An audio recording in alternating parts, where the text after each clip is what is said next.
안녕하세요. 돈 파는 가게 대표사원 김강주입니다. 요즘 집값이 오르고 있다는 뉴스가 자주 나오죠. 그러다 보니까 지난해에 주택연금 괜히 들었다 하시는 분들도 많아지고 있습니다. 그 결과 지난해 가입한 또는 그 전에 가입한 주택연금을 해지하는 사람이 늘어나고 있고, 주택연금에 가입하려는 사람들도 줄어들고 있다고 합니다. 당연한 현상이겠죠. 자, 알다시피 주택연금액은요, 나이가 같다면 주택가격이 비쌀수록 많아지죠. 그렇게 한번 정해진 주택연금은 평생 동안 동일합니다. 그러다 보니 집값이 오르는 것이 기존 가입자들에게는 괜히 후회가 되고, 주택연금에 가입하려던 사람들도 망설이게 하고 있는 거죠. 그렇다면 현재 시점에서 주택연금 가입을 고민한다면 따져봐야 할 것은 무엇일까? 예컨대 집값밖에 없을까? 그 세 가지를 말씀드릴 것이고, 반대로 그 전에 이미 주택연금에 가입했던 분들이 지금 집값이 오르니까 주택연금을 해지하려고 한다면 만약에 따져봐야 할 것은 무엇일까? 세 가지 뿐만 아니라 이미 기존에 가입했던 주택연금을 해약했을 때 결과적으로 그때 반드시 해야 할 것은 무엇일까? 그 한 가지를 말씀드리고요. 마지막으로는 주택연금 대안으로 선택하거나 혹은 노목돈을 활용해서 주택연금과 함께 연금처럼 사용할 수 있는 금융상품은 어떤 것이 있을까 하는 순서로 함께 공부해 보겠습니다. 주택연금은 우리가 알고 있는 것처럼 만 55세 이상 부부가 주택을 담보로 연금을 받는 역모기지 상품입니다. 최근에는 가입 문턱도 많이 낮아졌죠. 지난해 10월 가입 조건인 주택 공시 가격은 9억 원에서 12억 원, 이것을 시가로 따지면 13억 원 수준에서 약 17억 원 수준으로 확대되었습니다. 또 최근에는요, 주택연금 가입자가 실버타운으로 옮겨도 주택연금을 계속 받을 수 있도록 제도가 바뀌었습니다. 따라서 주택연금에 가입한 분이 만약에 실버타운으로 옮겨야 되는 경우에는 주택연금에 가입된 그 주택에는 새로운 세입자를 구해서 추가 임대소득까지 얻을 수 있게 되었다, 이 뜻이죠. 결론적으로 주택연금은요, 가입자가 내 집에 평생 살면서 생활비, 즉 연금을 평생 동안 살아있는 동안 받을 수 있다는 것이 가장 큰 장점입니다. 활용하기에 따라서는 상당히 괜찮은 제도다라는 것은 틀림없는 사실입니다. 또한 노후연금이 부족한 고령자층이 갈수록 많아지고 있기 때문에 주택연금 가입 요건도 그동안 많이 완화되어 왔습니다. 그런데 오히려 최근 들면서 신규 가입자는 줄어들고, 심지어 기존에 가입했던 사람들도 해약하는 경우가 많아지고 있습니다. 가장 큰 이유는 집값이 오르고 있다, 즉 주택시장이 서울을 중심으로 회복되고 있기 때문이라고 합니다. 자, 그렇다면 앞서 말씀드렸던 대로 몇 가지를 함께 나누어 보겠습니다. 첫째, 현재 시점에서 만약 주택연금 가입을 고민하고 있다면 어떤 것을 좀 따져보아야 할까? 세 가지입니다. 첫 번째는 현재 나이와 소득을 생각해야겠죠. 당연히 인생은 모릅니다, 그죠? 살아보면 인생은 정말 어찌 될지 모릅니다. 내일 어찌 될지 모른다는 거죠. 그렇기 때문에 집값이 오르겠다는 불확실한 기대보다 오늘을 누리는 것이 중요합니다. 근데 지금 생활비가 없는데 집값이 오르면 가입해야지, 이것 때문에 1년을 기다리고 2년을 기다리면 보장이 되어 있지 않습니다. 내일이, 그죠? 노후가 되면 내일 어찌 될지 보장이 되어 있지 않는데 자꾸 내일 하면서 미루는 것이 좋은 일인가 라는 것을 한번 생각해 볼 필요가 있죠. 물론 다른 생활비, 다른 소득이 빵빵하고 괜찮으면 상관없지만, 그렇지 않다면 주택연금 가입을 단지 집값이 오른다는 이유만으로 미뤄야 하나, 그것은 한번 생각해 보고요.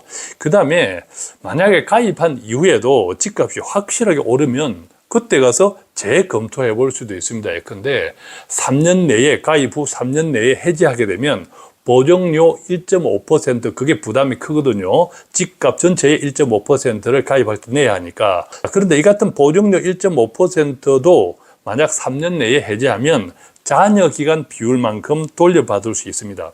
그 다음에 두 번째 따져보아야 할 것은요, 집값이 오른다고 모든 지역의 집값이 다 오르는 것은 아니죠.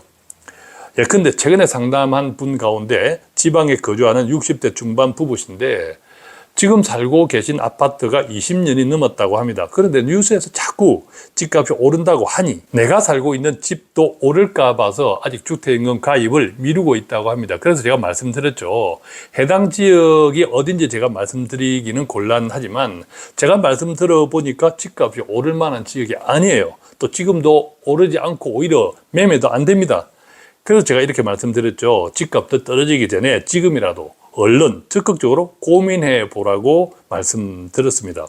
그러니까 집값 오른다고 주택연금 가입을 하지 않고 심지어 가입했던 분들도 해지하는 경우가 있는가 하면 집값이 더 떨어지는 지역도 있다는 겁니다. 이게 다 다르다라는 겁니다. 지역마다. 그것을 잘 생각해 보셔야 되고, 그 다음에 세 번째, 만약 주택연금에 가입한다면 가능하면 조금씩 오르는 방식이 좋습니다. 예컨대 내가 주택연금에 가입하고 생존 기간 동안 평균 수명 동안 지급받는 금액은 총액은 동일합니다. 그것을 매달 똑같은 금액으로 받을 것이냐, 앞에서 많이 받고 갈수록 적게 받을 것이냐, 그리고 마지막 세 번째, 앞에서 적게 받고 갈수록 많이 받을 것이냐, 이것을 선택하는 건데, 저는 가능하면 조금씩 오르는 방식, 앞에서 적게 받고 나중에 점점 많이 받는 방식. 왜냐하면 물가가 계속 올라가잖아요. 돈 가치가 떨어지기 때문에 뒤로 갈수록 많이 받는 방식이 괜찮다. 물론 소득, 지금 현재 생활비가 조금 여유가 있어야 하겠지만 가능하면 그렇게 하시라 말씀드리고 싶고, 자, 그렇다면 이제 반대로 이미 주택연금에 가입했단 말이죠. 기존에 가입된 주택연금을 집값이 오른다고 하니까 해지하려고 한다면 그때 따져봐야 할 것은 무엇일까? 이것도 세 가지 말씀드리겠습니다. 첫 번째는요, 노후가 되면 정신적인, 즉 심리적인, 정서적인 안정이 매우 중요합니다. 예컨대 작은 일에도 간이 덜컥하는데, 이게 청년 때, 청춘 때는 한창 내 몸이 체력이 왕성할 때는 큰 일에 덜컥해도 괜찮습니다. 얼른 회복되는데, 노후가 되면 모든 것들이 약해 있기 때문에 작은 충격에도 그 데미지가 오래 가죠. 그래서 노후에는 정서적인, 정신적인 안정이 매우 중요한데, 예컨대 주택연금을 해지하게 되면 당장 소득이 줄어들잖아요. 즉 안정적인 소득이 줄어들고 집값이 오른다고 덜컥해야 하기 때문에, 그럼 이때부터는 집값이 올라야 되는 거죠. 그럼 집값이 오르는지 내리는지를 계속 쳐다봐야 돼요. 그럼 이게 주식 투자도 아니고, 집값이 오르면 안심, 집값이 만약에 오르지 않고 떨어지기라도 하면 간이 덜컥. 자, 그런 것들이 계속 되풀이되면 내 건강이 어떻겠습니까? 매우 위험해질 수 있다는 거죠. 또한 연금을 해지하게 되면 아시고 계시겠지만 3년 동안은 같은 주택에서는 주택연금 가입을 할 수가 없습니다. 물론 팔고 이사 가서 할 수도 있으나 어떻게 될지 알 수 없습니다. 즉 내가 파는 집값, 다음에 또 내가 이사 가서 어느 동네에 이사 갈 것이며 그때 얼마짜리 아파트를 살 것인지, 이게 모든 것이 복잡해집니다. 그것도 좀 고민해 보시고, 그 다음에 어쨌든 받던 주택연금을 못 받게 되잖아요. 해지를 통해서. 그러면 일시적인 소득 공백기가 생깁니다. 그 일시적인 소득 공백기도 미리 준비해 두어야겠죠. 이 같은 모든 일들이 노후의 스트레스로 다가옵니다. 그래서 심리적인, 정서적인, 정신적인 안정을 해칠 수 있습니다. 그것을 잘 따져보시고, 두 번째는요, 주택연금을 해지했습니다. 가입된 해지 후에 다시 갈아탈 때까지의 상황. 어쨌든 주택연금이 필요했으니까 가입했고 지금 집값이 오른다고 하니까 자식들이 부추기든 어쨌든 해지했다고 하면 자녀들이 앞으로 평생 동안 생활비를 보태주지, 보장해주지 않는다고 하면 언젠가는 또 주택연금에 갈아타야 하잖아요. 그런데 지금 해지하고 주택연금을 재신청해서 다시 갈아탈 때까지 상황이 예상한 대로 된다는 보장은 없습니다. 인생 살아보니까 내 뜻대로 예상대로 항상 술술 풀리던가요? 그렇지 못한 경우도 많잖아요. 그런데 젊었을 때랑 소득이 없는 노후는 완전히 다르거든요. 그리고 앞서 말씀드린 대로 집값이 오른다고 모든 지역의 집값이 다 오르는 것은 아니다. 이것도 좀 기억하시면 좋겠고요. 세 번째는요. 세 번째, 기존 주택연금을 해약하려고 한다면 따져봐야 될 세 번째. 주택연금을 해지하려면 그동안 받았던 연금은 물론 이자까지 다 상환해야 합니다. 이때 주택연금에 가입한 후 3년이 지났다면 가입할 때 주택가격의 1.5% 수준으로 납입했던 초기 보정료도 돌려받지 못합니다. 즉 주택연금을 해지할 때 상당한 큰 돈이 필요할 수도 있다. 이것도 미리 준비되어 있어야겠죠. 그것도 따져볼 필요가 있습니다.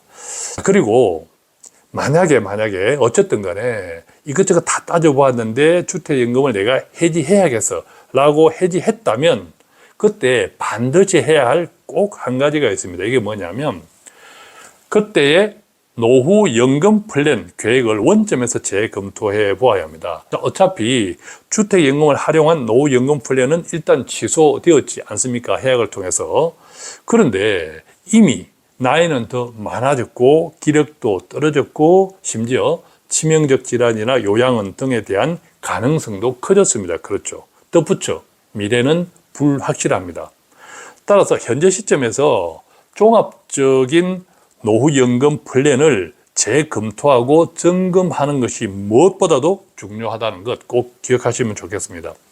그래서 나중에 집값이 오른 다음에 주택연금을 가입할 거야. 그렇게 주택연금 재가입하는 것만 염두에 둔다면 만약의 경우 기대와 다른 결과가 전개되면서 노후 불안은 엄청나게 증가할 수도 있다는 뜻입니다. 이제 마지막으로 주택연금 대안으로 선택하거나 만약에 주택연금을 해약했거나 또는 주택연금 가입을 망설이는 분들 가운데 주택연금 대안으로 선택하거나 혹은 노목돈이 있다면 집 외에 노목돈을 활용해서 주택연금과 함께 연금처럼 사용할 수 있는 금융상품은 어떤 것이 있을까? 제 책 봉지라면 재테크를 읽어보신 분들은 거기에 이런 내용이 있죠. 노후 자금은 세 가지 조건을 갖추고 있어야 된다. 첫째는 65세 혹은 70세부터 연금으로 살아야 한다면 그때부터 최소 30년 이상을 쓸 수 있어야 한다. 두 번째는 돈의 가치 하락, 즉 물가 인상률을 반영해서 매년 인출 금액이 조금씩 많아져야 한다. 그리고 마지막 세 번째는 노후에는 만약의 경우가 생길 수가 있잖아요. 즉 치명적인 질환의 발병 등으로 목돈이 필요할 수 있습니다. 그때 언제든 찾아 쓸 수 있는 황금성도 중요하다. 이 세 가지를 말씀드렸죠. 그래서 방송에서 자주 말씀드렸지만 노후 목돈, 즉 노후연금으로 활용할 수 있는 노후 목돈은 그 돈을 불리면서 찾아 쓸 수 있는 평생연금 형태로 만드는 것이 가장 좋습니다. 지금 자료 화면에는 만약에 내 노후 목돈을 매년 5%씩 인출한다. 1억 원 같으면 5%면 500만 원이죠. 그래서 월 45만 원입니다. 그 다음에 남아있는 돈 인출 500만 원을 빼고 9,500이 남았죠. 이 9,500을 8%로 계속 정식에 나간다면 이것을 계속 매년마다 반복해 나간다면 어떤 현상이 생기냐. 그림의 자료 화면에 보면 첫 해에는 1억 원 내서 매달 45만 원을 받아 쓰잖아요. 자, 남아있는 돈을 계속 8%로 불리고 매년 5%씩 인출해 나가면 90세가 되면, 즉 30년 뒤에 90세가 되면 내 돈 1억 원으로 시작했던 원금이 무려 2억 원이 넘습니다. 그리고 그때 찾아 쓸 수 있는 월 얼마냐 하면 97만 원. 즉 30년 전 60세 기준으로 보면 2배 이상 불어났잖아요. 왜 그렇습니까? 돈 가치가 계속 떨어지니까, 물가가 오르니까. 그래서 내가 받는 생활비도 계속 불려 나가야 되잖아요. 이런 컨셉의 금융상품, 이런 컨셉으로 노후 목돈을 잘 운용할 수 있어야 되는데, 여러 가지 포트폴리오 또 여러분들이 잘 알고 계시는 것도 있겠지만 제가 알고 있는 범위 내에서는 제 책에 보면 거의라면 컨셉의 ETF 포트폴리오가 있습니다. 이때 거의라면은 끓일수록 맛이 깊어지면서 마치 거위가 낳는 알탕을 먹는 듯한 라면입니다. 흔히들 이야기하는 배당형 ETF로 구성되어 있고 종류에 따라서는 연평균 배당금과 함께 원금 증식도 앞서 설명을 드렸지만 기대할 수 있는 거죠. 이 같은 ETF 포트폴리오는 어떻게 구성하느냐 하나의 사례로 제가 설명드리는 거예요. 이렇게 꼭 구성해라라는 뜻이 아니라 참고하시라고. 그래서 미국에서 달러로 투자한다면 그러니까 미국 ETF죠. S&P 500 지수에 투자하는 IVV, 그다음에 배당형 ETF의 대표적인 미국의 슈드 SCHD, 그다음에 커버드 콜 ETF의 대표 중에 하나인 JEPI, JEPI 이렇게 포트폴리오를 구성해 볼 수도 있고, 한국에서 원화로 투자한다면 마찬가지로 S&P 500에 투자하는 ETF, 그다음에 다우존스 미국 배당 다우존스 컨셉의 ETF, 그다음에 커버드 콜을 활용한 타이거 미국 배당 7% 이런 ETF들로 구성해 볼 수 있다. 다시 말씀드리지만 이렇게 하라는 것은 아니고 참고만 하시라라고 말씀을 드립니다. 그럼에도 불구하고 나는 이것도 저것도 다 귀찮아. 누가 조금 맡아서 알아서 운영해 주면 좋겠어. 이런 경우도 있잖아요. 그 같은 경우는 제 책 봉지라면 재테크의 세퍼라면에 해당됩니다. 이 세퍼라면은 투자 전문가가 고객의 니즈에 맞는 포트폴리오를 추천하고 해당 포트폴리오의 기대 수익률을 목표로 시장 변화에 대응하는 적절한 포트폴리오 리밸런싱을 통해 시장 변동성을 줄이면서 고객의 투자 심리를 안정적으로 관리하고 최종적인 투자 목표가 달성될 수 있도록 돕는다. 이런 컨셉인데 저희 바인 투자 자문의 경우에는 해당하는 자문 상품은 에거팩토리라는 상품이 있습니다. 에거팩토리 B 시리즈와 C 시리즈가 있는데 구성은 조금 다르지만 결과적으로 배당은 연 5에서 6% 정도 매달 따박따박 나오면서 원금은 원금대로 조금 이제 불려나가는 이제 그런 컨셉의 자문 상품이 에거팩토리입니다. 저희 바인 투자 자문은 고객의 돈을 직접 받아서 운용하는 것은 아니고 고객의 돈을 별도의 수탁기관, 예컨대 에거팩토리 같은 상품의 경우에는 삼성증권에서 수탁 관리합니다. 그래서 계좌는 삼성증권에 만들고 그 계좌를 들여다보면서 관리해주는 회사다. 이렇게 이해하시면 되겠고요. 물론 제가 말씀드린 에거팩토리 이런 상품에 가입하시라 이 뜻은 아니고 이런 상품들을 참고하셔서 이런 컨셉을 참고하셔서 주변에 금융상품 거래하시는 금융기관이나 또는 도와주시는 분들이 있다면 잘 협의해서 가능하면 노후의 연금은 아까 세 가지 조건 말씀드렸잖아요. 최소한 30년 이상 쓸 수 있고, 그 다음에 두 번째는 돈 가치 하락을 잘 방어해야 되고, 내 돈이 계속 불어나야 되고, 매달 받는 생활비도 불어나야 되고, 그리고 마지막 세 번째는 황금성. 갑자기 무슨 목돈이 필요할 경우도 있으니까 그때도 그 돈을 찾아 쓸 수 있는 황금성, 이 세 가지 조건으로 그 다음에 공격적이지 말아야겠죠. 안정적으로 운용할 수 있는 그 같은 상품 포트폴리오를 구성하는 것이 좋다. 그 경우 저희 바인 투자 자문은 이런 정도의 컨셉으로 운영하고 있다. 그 말씀 드렸으니까 참고하시면 좋겠습니다.